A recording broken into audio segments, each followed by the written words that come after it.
All right, good morning. Good afternoon. Welcome to our very first virtual session. Um, Today, I'm really pleased and excited to have Natalie and Rima from McClatchy here to talk about their HBCU programs. They will be sharing their own deck, and this is very much focused on students and your development. Before we kind of let them take the wheel here, I'm just going to do some introductions. So for some of you, this may be your first time hearing from us. Um, we are the HBCU Digital Media Collaborative. We're really focused on digital transformation at HBCUs and student development. And so this webinar is part of our toolkit of resources designed just for you. And, we welcome academics, students, deans, whomever wants to kind of, hop in and be a part of our conversations. We welcome you. And I really want you all to spread the word about the work that we're doing. And so it's really great to have you on. Thank you so much for coming. We have a really great session for you today. Really quickly, my name is Michael Grant. I am co-founder of the HBCU Digital Media Collaborative. I'm a Grambling State University alum. Justin, he'll be hopping on shortly, so you'll see his face. We co-founded this together. We really are passionate about developing student journalists and making sure that you all can have the tools and resources needed to publish and really kind of get ahead in your careers. Just want to give a quick clarifying note. We're an organization focused on empowering HBCU student journalists and campus media by providing essential resources, mentorship, and support for digital transformation. And I'm just going to go ahead and skip that slide. And it would be great at this time to welcome our guests. I'm going to go off of share and let them present their deck. But without further ado, here are Natalie and Rima. Thank you so much, Michael. It's great to be here, and thank you to all of you who showed up and took time out of probably your busy day, your class schedules and whatnot to join us. So kudos on that, and we're looking forward to at the end of this taking some of your questions. But my name is Rima Bland. As Michael said, I'm Deputy Director of news, talent, culture, and training. It's a mouthful. We call it TCT here for McClatchy. And joining me is my boss. I don't know, Natalie, if you want to give a little introduction before we go into the presentation.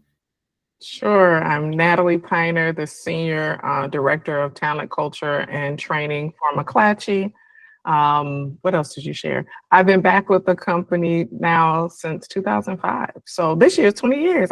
When I say it, I remember. This is awesome. But I actually started as an intern, which I will share a little further in the presentation. And HBCU alumni. Tuskegee University grad. Yes. Thank you. And my name, as I said, is Rima Bland. I've been with the company a little less I'm coming up on 3 years with McClatchy, but my background is in journalism.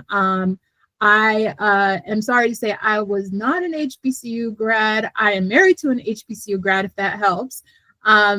Jackson State. I think he's repping the t-shirt right now. But I graduated with a degree in journalism and sociology many, many years ago from UConn, then went to grad school for journalism, got my first internship at the Hartford Courant, worked a little bit of broadcast radio, and eventually spent a majority of time reporting in Florida in legacy print publications.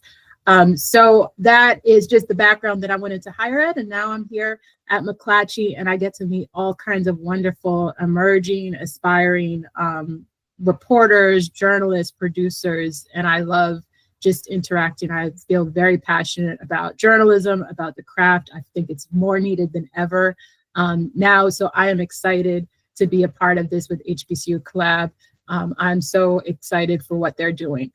So with that, we are going to, this is going to be a mix of a little bit of a commercial for the company that I work for, but a little bit of a tips of the trade near the end. And then, as I said, we're looking forward to, oh, you worked for WFSB. Hey, Dottie. Awesome. And so this is going to be at the end. We'll have some time to ask more specific questions, which I always look forward to, because usually when I'm with a group of journalists or aspiring journalists, there's always great questions. So with that, I'm going to go ahead and share my screen. I'm going to apologize for the little delays right now. We are having a snowstorm here in North Carolina, which I think is creating some connectivity issues. So there may be slight little delays, or if I freeze, just somebody can yell out, "You froze," and I will go back and say what I said. But everybody can see the screen right now? All right, wonderful. So we are McClatchy. We've been around since 1857 and the California Gold Rush. We started with the Sacramento Bee. And since then, we've grown out into a number of different news publications. Some of them you may be very familiar. So what to know about McClatchy Media? We have 30 local news markets across the country. Some of them, as I said, you might be very familiar with. I'm sure my Florida A&M are very familiar with the Miami Herald. Down in Florida, we also own the Bradenton Herald in Florida. In the Midwest, we've got Kansas City Star, which is a Pulitzer Prize winning organization. We've got the Sacramento Bee, as I said, where we started.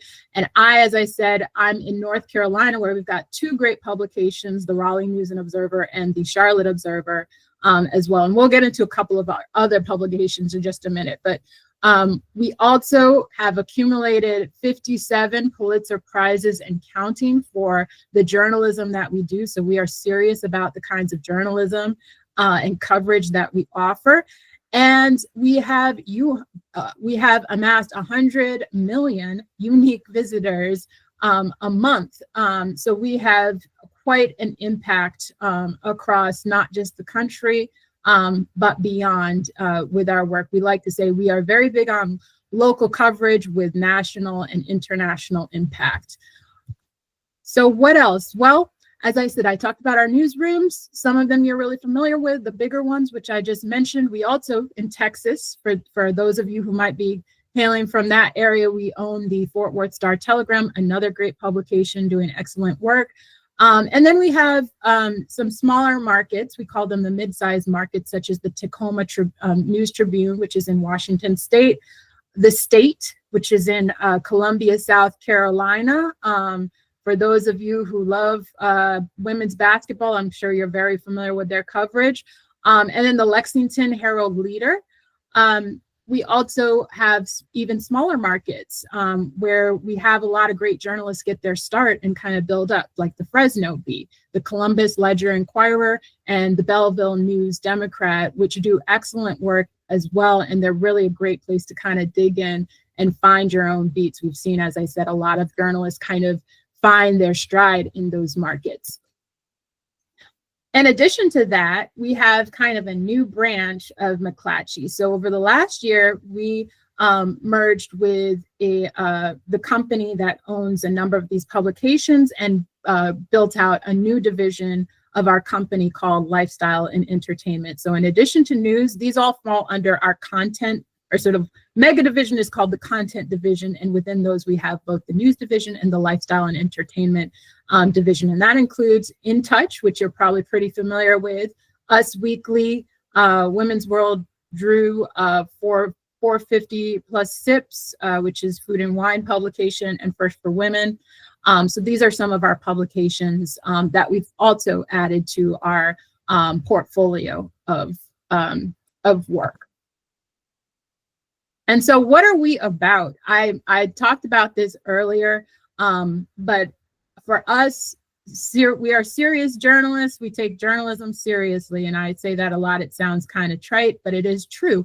We are, even for our small and mighty publications, we're very much about accountability reporting. We're about the stuff that kind of uncovers for our communities the things that they need to know. And you see that in a lot of the coverage that comes out. I will say one of those small and mighty publications, the Wichita Eagle in Kansas, really showed their strength when we had, unfortunately, the tragic plane crash that took place a few weeks ago. You had a small team that just went to work and was aided by a number of our reporters across the country, but they really put in the work and just showcased. It was very, very sad and heartbreaking to see, but they did a lot of profiles on those who lost their life. It was very touching, it was needed, and it was heartbreaking at the same time, but I think it really kind of showed the importance of that work. You'll see some other things. As I said, we have accountability reporting as a premium. Community focused work is a big part of us, and award-winning multimedia work. So I have a couple of different examples. The last is actually a big multimedia project that was done by the Miami Herald. It was all hands on deck. If you were with the Herald, you were doing some facet of this work for House of Cards, which the story was told in picture and visualization, in video, in podcast. They took it on from all fronts, but this was unfortunately the tragic collapse of the Champlain Towers a few years ago that resulted in a number of fatalities. It was investigative, it was breaking, it covered from a number of different aspects. And because of that, it earned us a Pulitzer Prize a few years ago. So again, this is the kind of work that we emphasize, and this is what we're about. So you want to know, like, what kinds of opportunities do we offer? So Natalie's going to talk a little bit more about the kind of the most immediate thing that we sort of have coming up that's really geared towards HBCU, but I want to tell you a little bit about some of our other things. So every year we have summer internships that are offered at all of our publications. So there is an intern placed in each publication across our 30 markets. In addition to that, this year we also added an audience intern and an opinion intern to join our opinion desk as well. So we've been adding on, in addition to the folks who are kind of at newsrooms, we've got a couple of remote internship positions as well that we've added this summer. Most of those now have closed, but we do, if you go to our internships page, which is just McClatchy.com/summer intern 2025, you will find the link that will take you to a couple of other opportunities, including Natalie's awesome opportunity, which she'll talk about. I'm going to give you the floor now, Natalie, to talk about the HBCU development internship. And let's see if I can share this here. Great. So the HBCU development program actually started back in 2022. That was our first summer. And I presented it to our C-suite and CEO, the whole C-suite group, and as an idea. Because at the time, as I mentioned, I started as an intern right out of high school through a program, Inroads, that allowed me to have an internship every summer and then the guarantee of a job. I don't often share this, but I was at an art school, and I remember I was in theater, and someone said they were waitressing, and they weren't acting. And I said, well, I need to find something where I'm working, because I don't want to be waitressing. And so I went for this opportunity, and it just opened my eyes, because as I mentioned, I was just in high school. I planned to be a business major at Tuskegee, but didn't know an area of focus. They matched me up in human resources, which ended up being my love. I was able to apply theater to that when I present, and then also a guarantee of a job. So when I started making up the ranks within my career and was in senior leadership, I said, you know what? It was the internship that made the difference in my life. And so I wanted to give that back. And so I presented the idea as an opportunity for us to have HBCU students, also knowing that our company really values diversity, HBCU students specifically come in to our organization, learn about this organization. Because once again, I don't know a lot of people who know, especially on the business side, that they can get a job at McClatchy or in a news organization. And then also, I don't know how many people, journalists at HBCUs, who understood McClatchy and knew about McClatchy as an opportunity. So this was opportunity to bring people in, bring students in, freshman, sophomore year, give them an experience and the skills they need to develop in the program, and then have a job at the end of it. And you know, as some of the students who left the program realized, the importance of having a job after you graduate is very key. This will be the first year where we'll have 5 students who will be seniors who will be making offers to. The opportunity with the group, we have about 15 students now. The opportunity with the development program allows you to get a mentor, allows you to get in front of our senior suite executives. They come in, they talk to you, interact with you. We also have a connect group that I call HBCU Connect group, where I connect our students in the program with actual employees who went to HBCUs, because we know there's nothing like the HBCU experience. And so it's an opportunity for us to just share and have a good time together. But then they also work on projects, and then they work specifically in different areas within the company. This opportunity is mostly remote. And I say mostly because when it started off, of course, it was during COVID time, but we are opening up to opportunities for those who can actually work in person, especially on the journalism side, because that, being on the streets, actually doing the reporting is very key for you to build your skills. And so we do have some opportunities in some cases there. As you see, there's some descriptions here. You have the 10-week program, internship, you have the hands-on experience, the mentorship, and then also the remote opportunity as well. And so this has been a great opportunity for us. Like, as I mentioned, we are the applications for this program are open currently. That deadline is on the 28th, so next Friday. So I welcome you all to apply if you meet the qualifications that we have for this program. I don't know, did you want me to get into something else too, Emma? I'm sorry. I think the only I was going to talk about development programs, but. Yes, if you want to talk about the development Okay. programs, and I was just going to do a real little plug to put a fine tip on this part, just to add in the chat. You'll see right now, I just put the link where you can find out more information about the HBCU development program, which you'll see, this is the page that the link will take you to. First, it's going to take you to our Landing Summer Internship page, and then there's a link in there that will take you to this HBCU development. So you can get more information there. And yes, Natalie, if you'd like to talk more about our other development programs.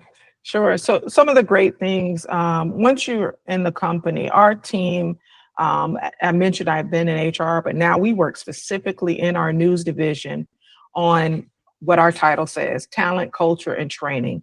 And so we want to make sure that when you come in to the company, you feel attached and you know that you are a valuable player in what the organization's vision and mission and goals are. And so we make sure to have opportunities for our employees to help them stay engaged, to have an opportunity for them to share their concerns and also to share ideas. And so we have various career growth opportunities. One of them, two of them that I'm over to mention is a McClatchy U, which is a mentorship program. This mentorship program focuses on skills more than just putting people with someone. So say someone like yourselves come in as a entry-level reporter, a little experience, but you want to make it into, say, investigative reporting. We would match you with somebody in the who has been a seasoned investigative reporter, so you can kind of figure out how you can build your skills to get to your ultimate goal. We also have what we call the news News Leadership Academy. And that program is really focused on those who are new in leadership roles or promising, like they're right there, and they just need a little extra development to get them into the leadership role. This opportunity, the mentorship opportunity I mentioned, is a 6-month program. The Leadership Academy is a 9-month program, and it identifies, once again, those leaders in the company and builds the skills with bi-weekly sessions that we have to help build the skills of those leaders. I feel like I'm missing something. We also communicate our newsletters. We have a training task force, so we also make sure that whatever goals we have as a company, we have training offered so that our employees are pretty much understand what they need to do in their roles to develop, to gain skills, to understand new programs or processes or systems. And I believe that's it, although I feel like I'm missing one. And I think the big takeaway from all of this is that we are very much, our company is very committed to, again, told you it was going to be a little bit of a commercial, and it won't be all just about McClatchy, but we are very committed to developing you once you come into our doors. So if we can help it, and we know big opportunities come along, we're not going to knock you from going to bigger opportunities. But if we can be your bigger opportunity, if we can give you that space to grow within our company, you heard Natalie say, since the 90s, so 30 years being affiliated, we were just on a meeting a little while ago where we heard from people who've been 40 years in. Not saying that that's you, not everybody wants to be at the same place for 40 years in, but if we can make that an opportunity for you, we want to invest in that development and that growth. Natalie.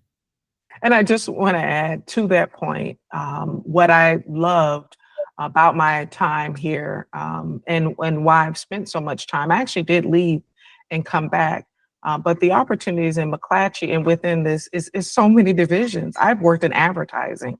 I mean, there's so many opportunities. As I mentioned, we work in HR. So whereas the years are there, the opportunities have been so engaging. We've gone through different models. So the opportunities for growth, the opportunities to try something new are all within McClatchy, and that I'm proud of. And our work-life balance is very important as well. So just that shameless plug still. And I will add here one more link. This is McClatchy.com careers. So if you are interested in seeing, because as I have listed here, we also have a number of full-time positions. We have everything from entry level to senior level. I know not everybody here is necessarily entry level. Maybe you're making a career change. Maybe you're just kind of looking into a different kind of area of journalism than what you were doing. We have a variety of different openings, everything from breaking news, service journalism, data reporting, investigative, and so on and so forth. So there are a lot of opportunities to sort of utilize the tools that you're learning through the HBCU collaborative as well. And we have a data fellowship and an Esserman fellowship, which are both focused on investigative and data reporting skills. So with that, those are some of the opportunities that we offer. I'm sorry, this is, let me see here. My computer's being a little slow again. Are you guys seeing the next page? Everybody see the next page? Okay, all right, cool. So the bigger question is, when it comes to getting into this crazy market of news, what are we looking for?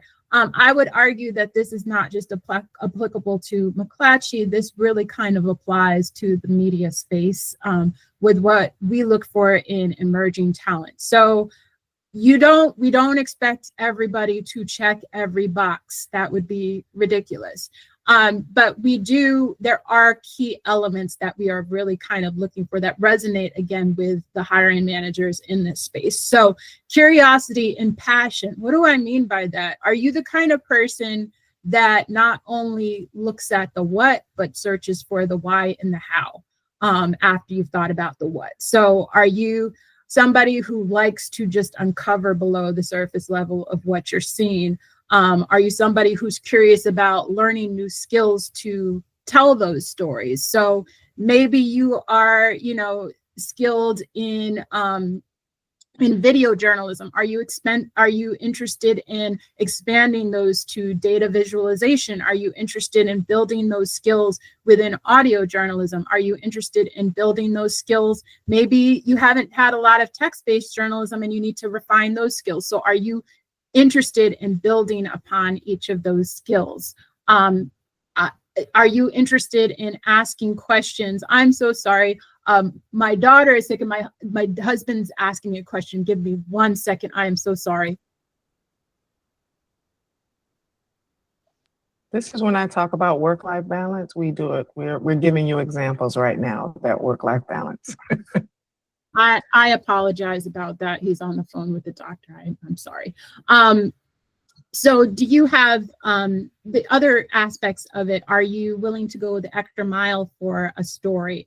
Do you have a unique perspective to bring? So this is one thing that I feel like every single person has the edge on. We all have something that we're bringing to our storytelling, to our job, to the table that nobody else has that experience. You have some way that you were raised, somebody in your life, people that you are around that are bringing forth a perspective for a community that you might be covering that nobody else may have. So never take those for granted. Always kind of think about, like, what is that experience? What are those people who are around me? How was I raised? What kinds of aspects of that bring something different and bring some understanding that I can bring to the table? So always ask yourself that. We can take that for granted very easily. And sometimes there are just the simplest things that we have. You know, I grew up around a lot of educators, and sometimes I took that for granted until I became an education reporter. So there are a lot of different things that you might have in your own life that you're bringing to the table with each job. And then foundational communication skills. So it's always, I don't care if you're in broadcast or not, and I'm saying this as somebody who's been in a lot of different platforms, you've got to have a handle on on your grammar, on your syntax, and having good research skills. So just, you know, refining those things are going to be important for us. Journalism is still high stakes no matter what. So we have to make sure that the people that we're bringing in are being careful about, are they proofing their work? Are they making sure that what the facts that they're putting in are correct? Are they checking the facts that are coming into them that sources are telling them? So those things are super important as well. And finally, we've talked about this a couple of times in different ways, but that versatility, which again, I feel like emerging journalists in this generation have the edge on as well, because you guys organically are able to just sort of jump from platform to platform in a way that maybe some, like, I don't know, I'm old millennial, not as strong in that. And, you know, maybe some of the generations before aren't necessarily as strong. I don't want to generalize, but sometimes it takes a little bit more for us to kind of make that jump. So capitalize on that, recognize your adaptability and your versatility, and continue to build on that. And that goes back to curiosity. Continue to stay curious about each new technology that's coming in and how to build those skills. So a couple of final tips for sort of navigating application processes, whether you're pursuing the HBCU development internship or any other internship or opportunity within the media space. There are certain things that I think are important to sort of keep in mind as you're going forward. So something that I always say, and I said this before, is be serious. I don't mean like you have to be straight-laced and a square. You can crack jokes. I like jokes. I made corny jokes all the time, but do the research when you come to, you know, the interview, when you're putting in your application. Show that you know something about the place that you are about to apply for. Show that you have taken the time to look at some of the work that they're putting out, that you understand the kind of work that they're putting out. Just by showing up here, I think you're showing that you're doing research on the places that you want to pursue. So show up to those informational sessions, spend time on the website, learn about what they're about, and come prepared to talk about that.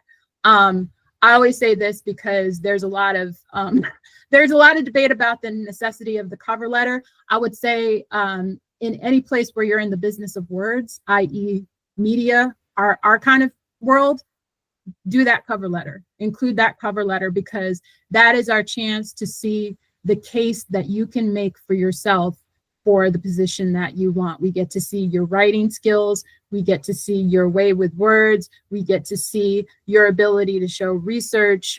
It's a way to kind of make that closing argument for yourself, because your resume is a piece of evidence for your hire, and your samples are a piece of evidence for your hire. But if you were in a court arguing your case, that Exhibit A and Exhibit B alone are not enough to argue the case.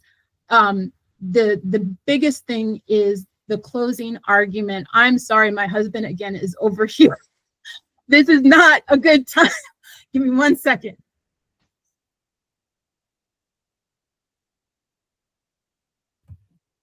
So sorry. And I was this is my like crowning time. So anyway, so the cover letter. Seems Okay. like. Destiny, I see your hand. Hi, my name is Destiny Banks. I'm a junior at Alabama State University. Are you closing? Because if you're not closing, I can wait till you're done. Oh no, go ahead, Destiny. Okay. So my question would be, if someone is comfortable in like the video, because I've heard you mention video journalism. I didn't know that was a thing, but okay, video journalism. When they go out to the crowd and, interview people and more engaging with the people, and you feel like, we can actually use this person, or we can see them developing in writing journalism or, in the newspaper, how would you guys transition that person into the writing or newspaper? So I would say it depends on the position. So this is where, again, on your part, as you're applying for things, research is important. So looking at the descriptions of what you're applying for first, because if it doesn't talk about a whole lot about video, I'll just be real, there's not a good chance that the hiring manager at that point is going to think about, okay, how can we take this person with this skill set and translate them into this skill set? Because I'm just being real, in this industry, they're like, I don't have a lot of time for all that. I just need to have somebody who's kind of ready to go. But if it's an internship, if it's a training opportunity, so again, this is why doing that research is important, then that's where you can talk about, I came in with this skill set. And again, this is why your cover letter is important. You can talk about, I came in with this skill set, but I really want to move into this area. And I'm hoping that this training opportunity, that this internship, this fellowship will give me those tools. And especially if you see in that fellowship that they are looking for somebody who's coming with some multimedia skills and things that you're already bringing to the table, those things can actually kind of assist you and give you the edge and kind of moving into those spaces. So I hope I'm answering your question, but the first thing, again, kind of goes back to making sure that you are researching the organizations that you're applying for, and making sure that the position that you're applying for really does kind of have that training opportunity to make those transitions, because that is where they will be looking to sort of take somebody. And there are those opportunities. I've overseen those kind of opportunities, not just at McClatchy, but at other places where they take somebody who has a particular skill set, and the fellowship is designed to give that person another opportunity.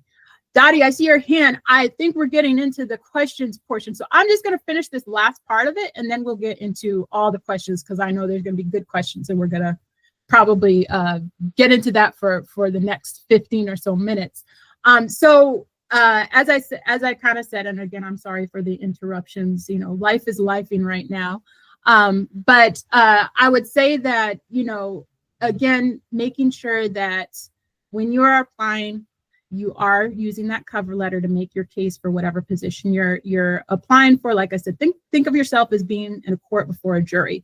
And so you have your exhibits, and your cover letter is weaving those pieces of evidence into a supporting argument for your hire. So that is what makes that it all cohesive, and tells us this is why I should be hired. You don't want a hiring manager to do a lot of guesswork. They don't have time for guesswork. So you want to spell out for them why you are a good fit for this position. Include samples that support that argument. So I always say when you're applying for a media job, even if it doesn't specify including samples, you should always include a portfolio of work of some type. So just do that, even if it doesn't say it. It can't hurt you, it can only help you.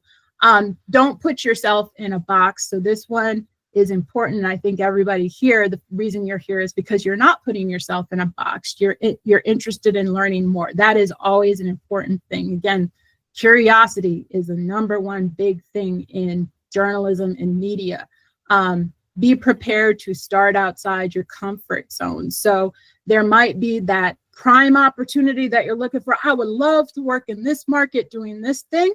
That may not be the first thing that comes about, but somebody might be impressed by you enough to say, you know, I would actually, we really want to bring you in. We just feel like we want to start you at this level to build you up and build a little bit more foundation. Are you comfortable enough to kind of go to that place and start in that area? And I would say where you start is never where you end up. We all start in places that we didn't anticipate. Natalie just told you the story of her trajectory. I'm in a very similar place. The place that I started is nowhere near where I thought I was going to end up, but I'm glad I started somewhere or I wouldn't have ended up anywhere. So don't be afraid to start outside your comfort zone. This seems straightforward, but I do say this because it does happen. Don't embellish or exaggerate on your resume or your cover or anything like that, because again, especially if you're applying for a news organization, you are dealing with investigative journalists, like they are going to check the things that you say. And the worst thing that can happen is they ask you a question about something that you embellished about. So don't ever embellish or exaggerate things. And then come with questions, always come with questions. I see it. You guys already came with questions to this. You guys are ready. You're way ready with your questions. So always come to any interview with questions. Those questions can span from everything from what is the workplace culture like to, you know, tell me something about the job. You can ask about anything, but always come with it in the attitude of a question, not a demands. I say that just because sometimes people talk about boundaries and they want to establish boundaries, and that is totally fine. But the best way to do that when the ball is not in your court and you have not been hired and they're not coming with an offer yet is to ask as a question. So like, what are your benefits? What's your philosophy on work-life balance? Don't come saying, so I am only planning to work XY times a day. And I want to make sure that that's what you all do, because the ball is not yet in your court. And there are 50 other people whose resumes they're looking at.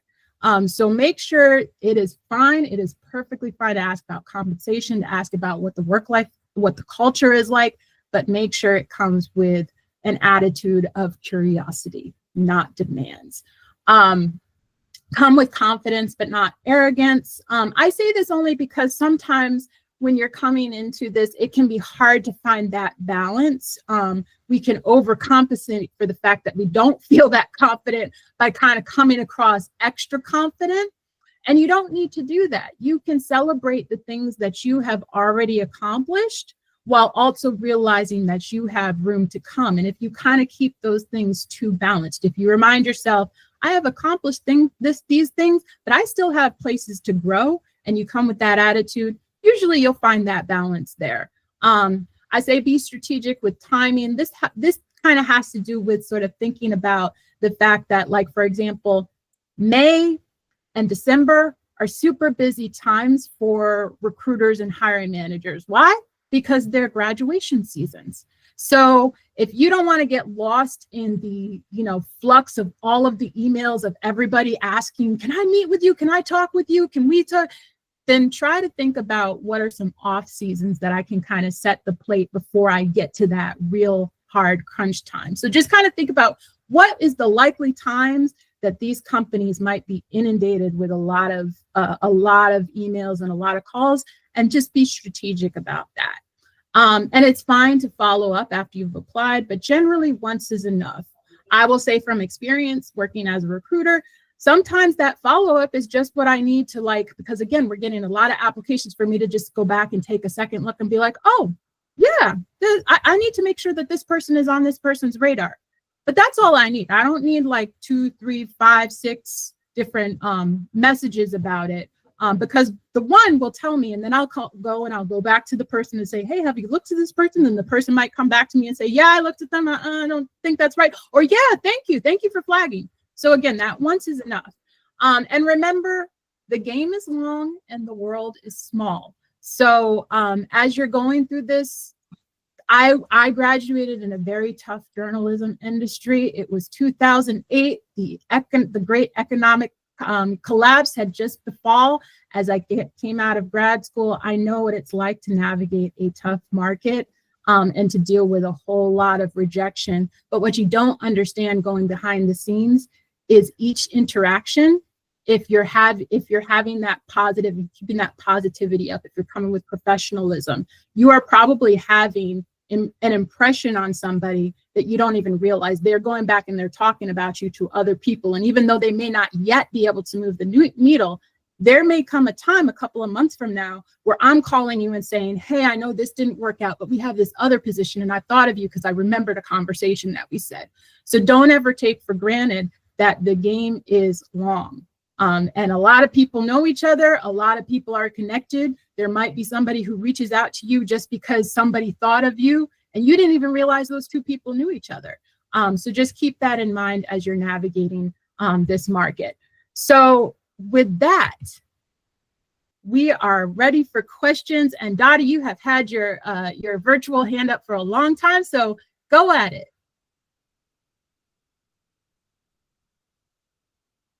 I think you're on mute. She's muted. Sure. Let's go back. And of course, my phone is ringing. I don't care about that. But again, guys, sorry for that. Thank you, Rima. Yeah, my hand was up for a while. My name is Dottie Rimsey, and I am a professor here at Talladega College in our Mass Media Studies department.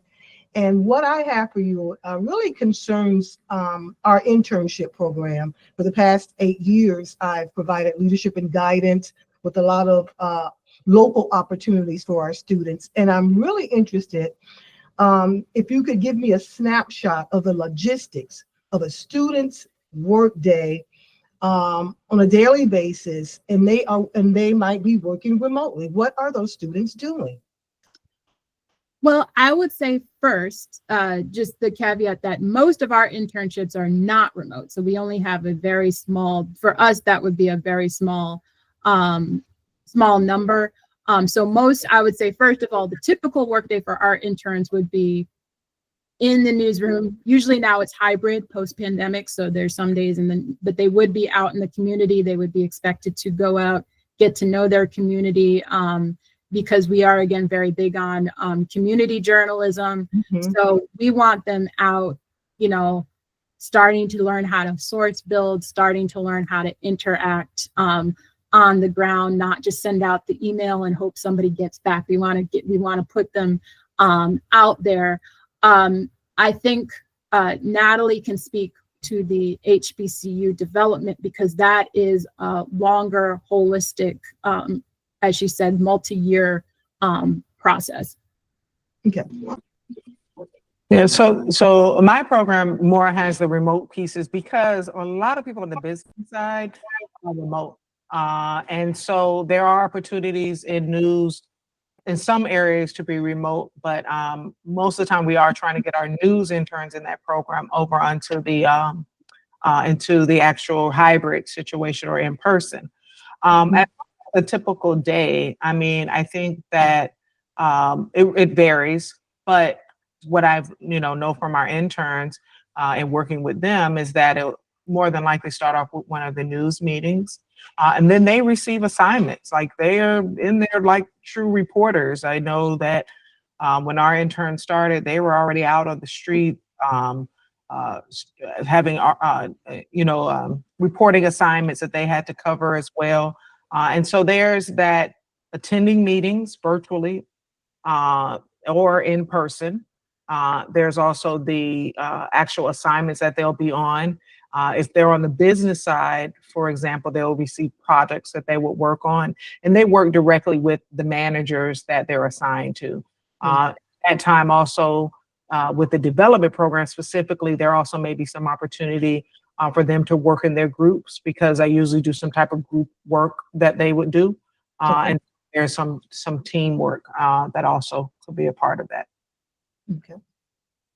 Do you provide housing for students who may be coming in? So say someone's loving what you guys are doing, but they're in Wisconsin and they have no one to live with where you guys are. Yeah, we do not at this point. That is something that has come up several times. All we could say is we're working on it, but we do not at this.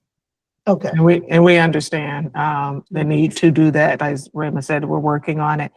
But in most situations, the ones that have work, they either live in that market or they have a family member that they can stay with. Yeah. Mm-hmm. Yeah. Okay. Okay. I see, well, I saw Craig's hand first and then Jaden. It looks like Craig maybe took a step away, so we could start with Jaden and then hopefully Craig will be back by then. Hello, my name is Jaden. I'm a senior at Bowie State University.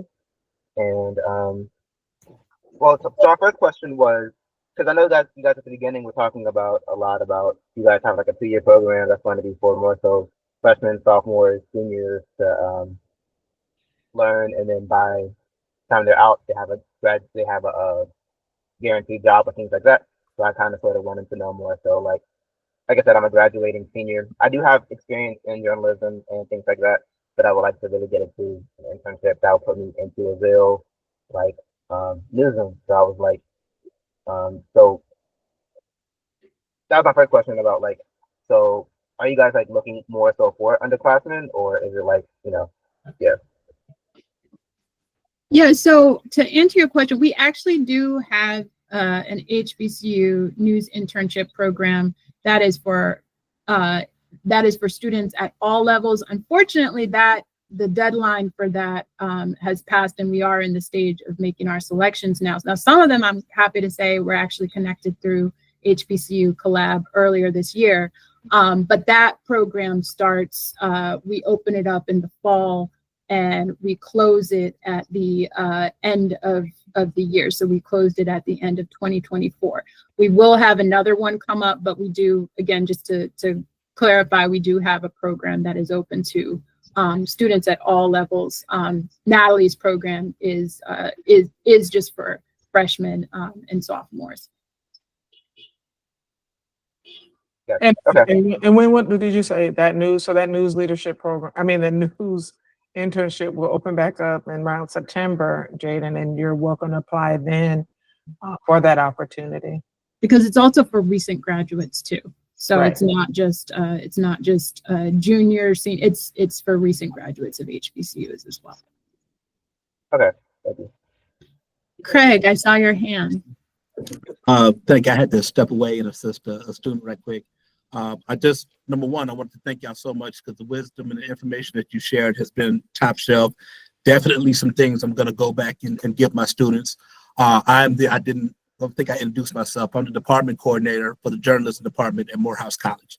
Awesome. So my question is this: what is the things during the application process that normally trips up otherwise qualified students? So we're talking just application, or we're talking about interview? Both application and particularly the interview. Okay, so application, one of the simplest things I will say that can be so easily resolved. And I went through this. I was so mad with some of the applications that I went through in the HBCU internship program. They did not read the directions of the application.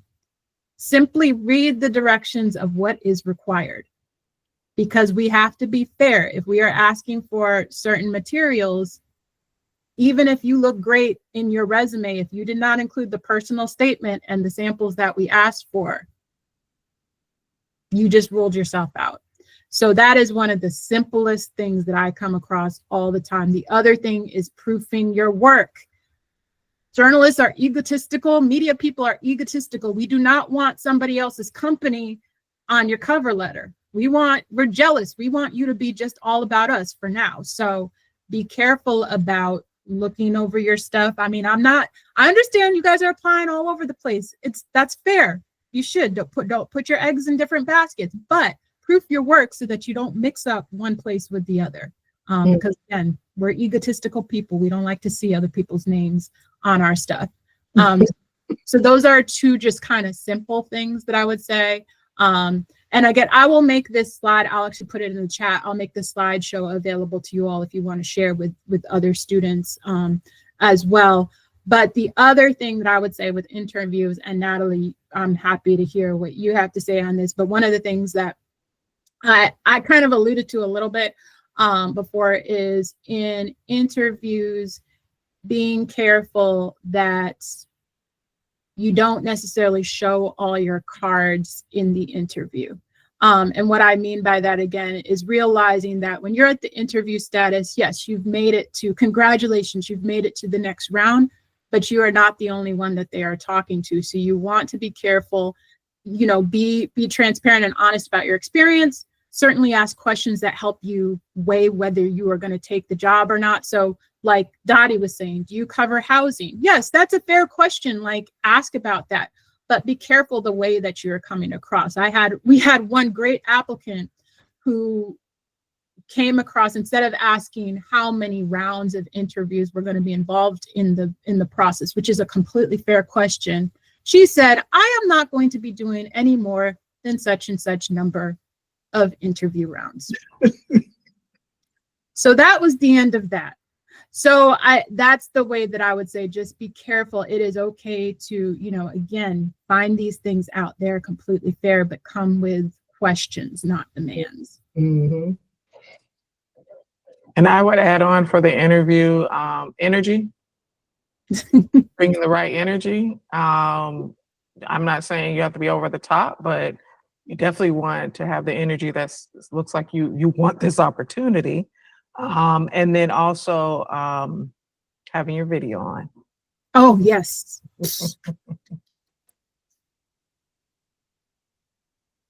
Mm-hmm. Thank you so much. I appreciate your feedback. Absolutely. Welcome. And I will say before this, just a little backstory. Before this, I worked for the Ida B. Wells Society for Investigative Reporting, and we had some really great folks come from Morehouse. And I know they're there at Morehouse now. So yeah.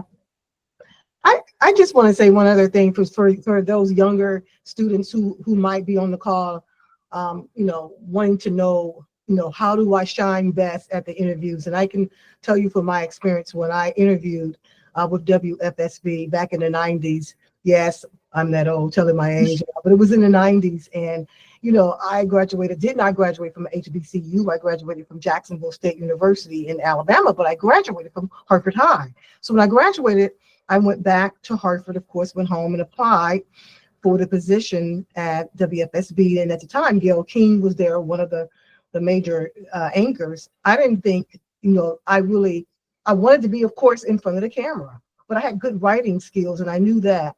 I put my application in and I was a little bit discouraged because I was told by hearing chatter from other people that, girl, they're not going to hire you. You're from the South. They don't even look at Southerners. They're looking at UConn students. They're looking at University of Hartford, Yale, all of these students you're going up against.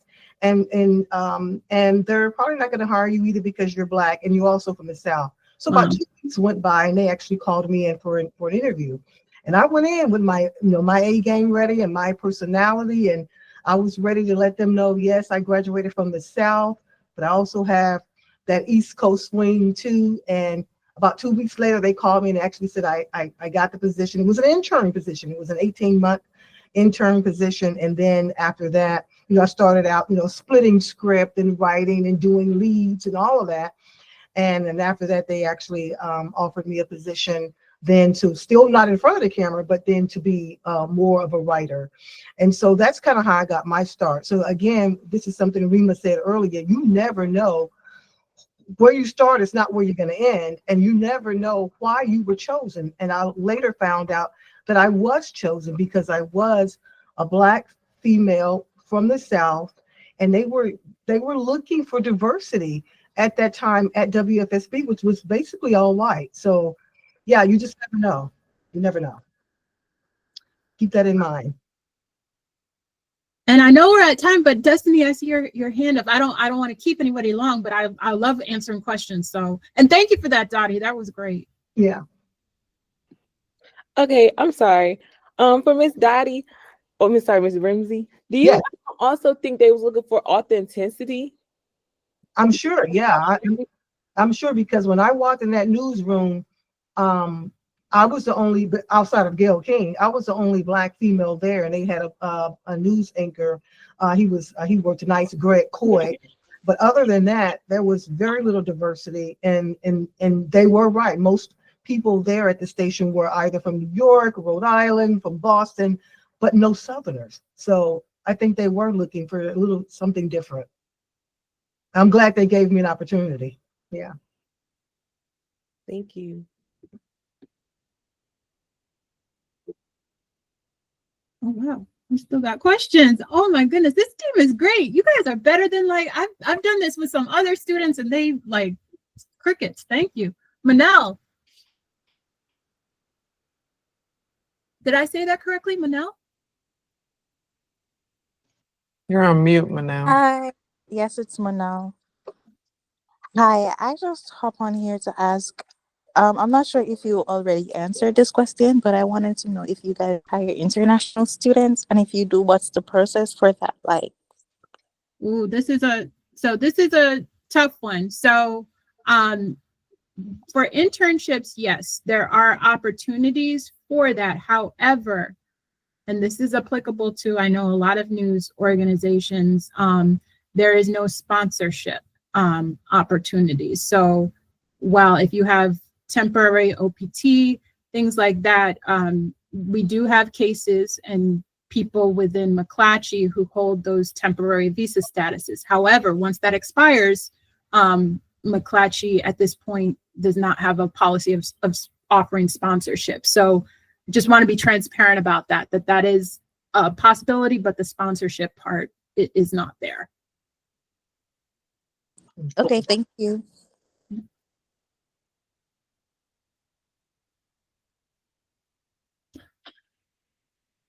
Well, if there's no more questions, I don't know, Michael or Justin, if we wanted us to hand it back off to you.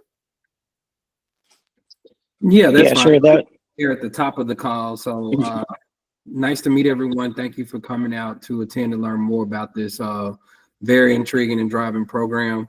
I'm Justin Russian. I'm the fellow co-founder with the HBCU Digital Media Collaborative. I did see where Destiny is from, my proud alma mater, Alabama State University. So thank you for attending.